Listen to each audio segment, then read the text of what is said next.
Bonjour, fidèles internautes, soyez bénis dans le précieux nom de Jésus-Christ. Sans plus tarder, nous allons prendre une parcelle des Écritures dans le livre de Marc, chapitre 12, des versets 1 à 9. Je vais lire au nom de l'Éternel. Jésus se mit ensuite à leur parler en parabole. Un homme planta une vigne, il l'entoura d'une haie, creusa un pressoir et construisit une tour. Puis il la loua à des vignerons et quitta le pays. Le moment venu, il envoya un serviteur vers les vignerons pour recevoir une part de récolte de la vigne. Il s'emparait de lui, le battit et le renvoya les mains vides. Il envoya de nouveau vers eux un autre serviteur, lui jetait des pierres, le frappait à la tête et l'insultait. Il envoya un troisième et il le tuait. Puis beaucoup d'autres qu'il battit ou tuait. Il avait encore un fils bien-aimé. Il l'envoya vers eux en dernier, disant, ils auront du respect pour mon fils. Mais ces vignerons dirent entre eux, voilà l'héritier, venez, tuons-le et l'héritage sera à nous.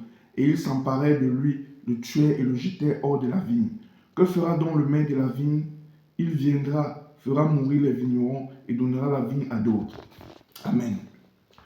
Ce passage, mes chers amis, illustre très bien la réalité de ce qui s'est passé. Les vignerons représentent ces gens-là qui n'ont cessé de tuer les prophètes. Ces gens que le maître de la vigne ne cessait d'envoyer ses serviteurs représentent ces prophètes-là. Et la vigne représente leur état de cœur.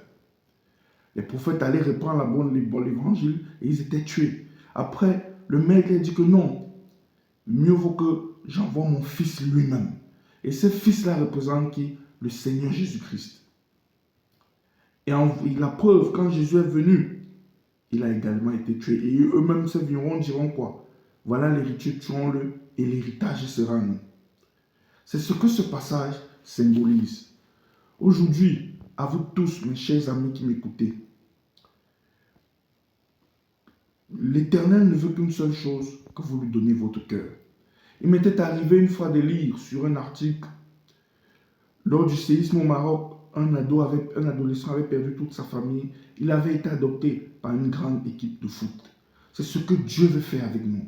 Dieu veut nous adopter comme ses enfants. Il veut que nous soyons même ses enfants légitimes. Par son sang précieux, il veut effacer tous nos péchés. Et si tu n'as jamais accepté Jésus-Christ aujourd'hui, c'est le moment de le faire au travers de cette prière. Merci Seigneur Jésus-Christ d'être mort à la croix pour mes péchés. Je te reconnais aujourd'hui comme mon Dieu et mon Sauveur. Je te prie de m'accorder ta faveur divine. Sauve mon âme. Au nom puissant de Jésus que je prie. Amen. Commence à lire la parole de Dieu à partir de Matthieu. Et je ne t'ai jamais dit qu'en venant à Jésus, ta vie sera la plus belle du monde. Non. Jésus, lui, veut sauver ton âme. Que Dieu vous bénisse toutes et toutes. Shalom.